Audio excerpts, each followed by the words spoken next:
Verse 861. The mind, sentient beings, and Nirvana, these are primarily pure, but defiled by faults of the beginningless past. They are not differentiated. They are like space. So the mind, sentient beings, and Nirvana. How does this list hang together?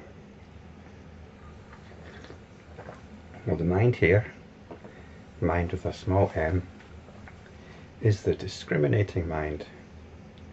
It's the mind that seeks to understand, seeks to make sense of its environment. And its environment, the mind's environment, is primarily coloured by other beings, other sentient beings. This is our tribe. That is not our tribe. I'm loyal to my tribe. I must defend my tribe. I feel safe in my tribe. This other tribe is a threat. I must protect myself against them. So in this way, the mind develops a worldview.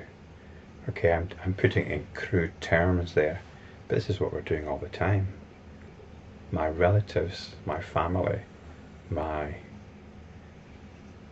work colleagues, my friends, and we've got the whole internet now to make new allegiances in, either real or imagined. So this is the world of sentient beings. This is the world that we inhabit. We often talk about the world and imagine it as a kind of neutral place, the physical world, the natural world. But the world that we actually inhabit is the world of sentient beings.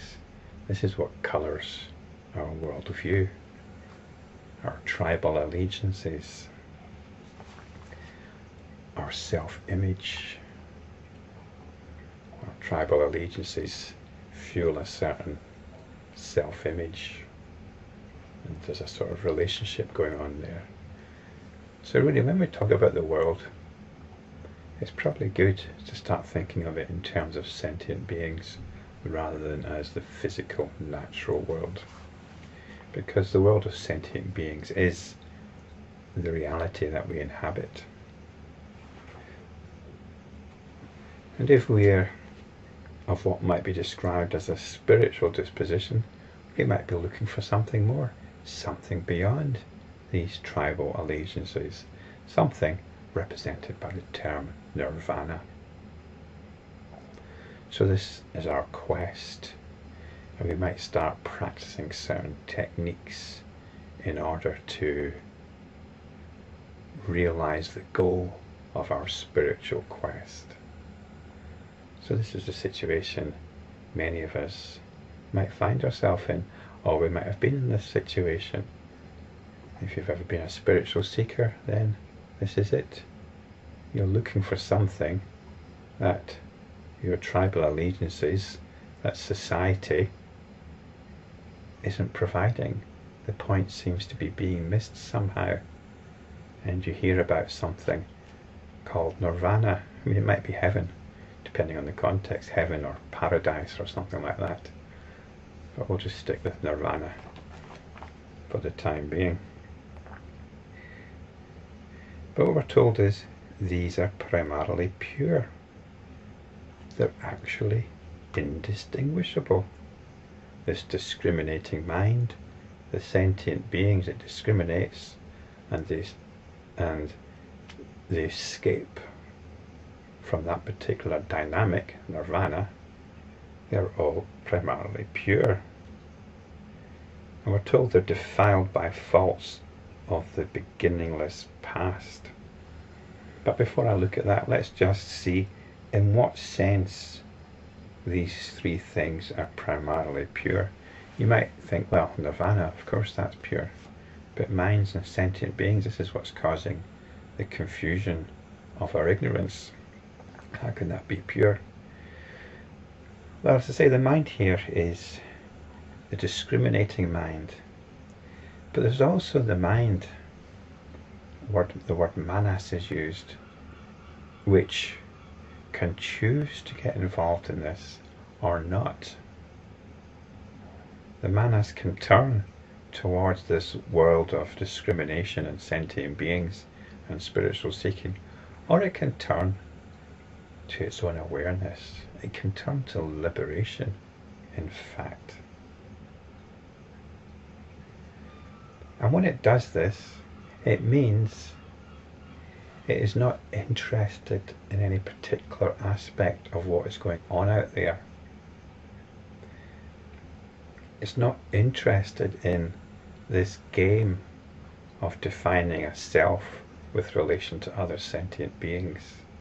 It's not interested in the game of Nirvana even. It's not interested in the spiritual game.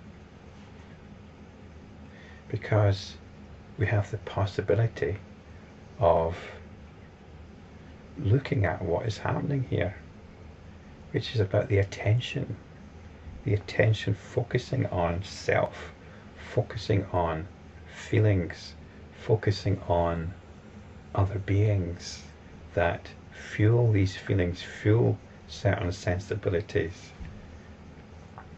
And within that, within our sensibilities, we might go along to a meditation class, we might be trying to better ourselves as people, or we might be involved in certain political aspects which often draw the attention of spiritual types. So that's what the attention can get drawn to. But as enlightenment practitioners, you observe this behavior of the attention and you come back to it. You come back to the attention and you observe its tendency to go out from itself, and then you decide to rest in where the attention is coming from, which is actually awareness. The attention is just attenuated awareness. The attention is attenuated awareness. But when we stop attenuating the awareness and come back to awareness,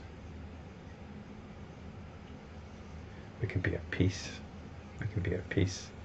And then from this perspective, everything is primarily pure. This is purity at this point.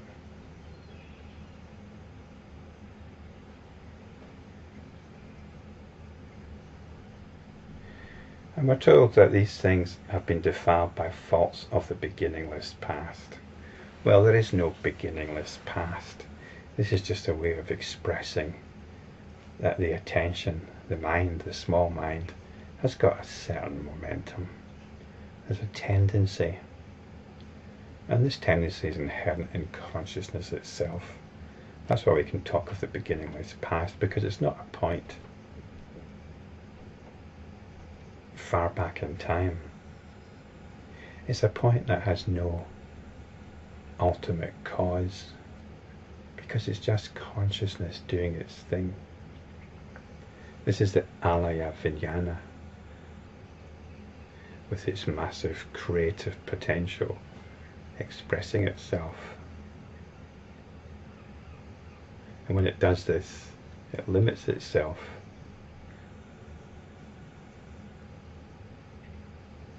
Limits itself within notions of a personal identity in respect to other sentient beings.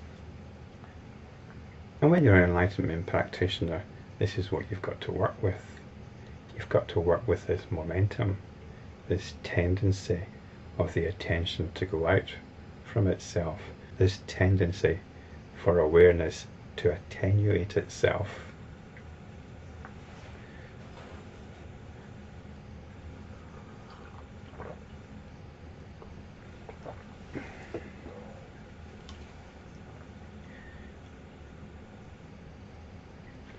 It doesn't actually matter where it comes from,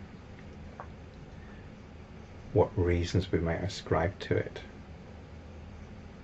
We just have to keep working with it. And The last phrase gives us the way of working with it. They are not differentiated, they are like space. In other words, it's the space where everything's happening. We don't differentiate. It's like waking up from a dream.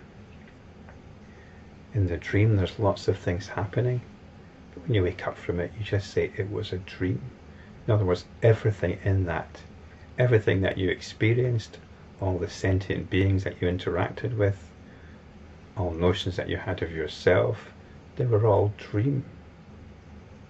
They were dream space. This is all consciousness space. We either differentiate within this space or we don't. As enlightenment practitioners, we practice not differentiating, not discriminating. In fact, the awareness itself is this space. Awareness is where everything is happening. And don't conceptualize this awareness. This awareness is what is operating right now, where you are. Everything is happening in this space. Everything is happening in this awareness.